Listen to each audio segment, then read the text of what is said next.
In this video, I'm going to show you how to record in Serato Studio. Now to do this, first you want to connect your microphone. So you want to open up your project, go to the top right and click on the settings cogwheel to open up what they call a setup. So in here, you want to go to audio, and then from here it says audio input and output. Of course, you want to pick your output and then your input as well. So for recording, you have to select the mic you're using. I have this microphone, which is of course the Yeti microphone over here. I'm gonna click on it, and then from here you can go and change your sample rate. You could go and change the buffer size if you have the option, and then over here you can just go and click the X button top right, and the first part is done.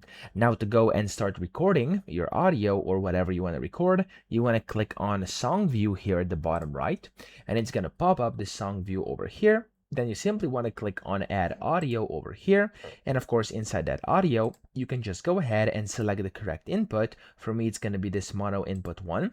You want to position yourself where you want to start, and just like this you can hit this record button over here. It's going to start counting you out, and there we go. As you can see, I'm now recording my audio as I'm speaking. So it's recording up here. You can kind of see what it looks, and down here as well. And when you're done, just hit the record button again, and there we go. That's essentially all you have to do to record in Serato Studio. So I hope this video helped you out. If it did, please subscribe to the channel and help me out as well.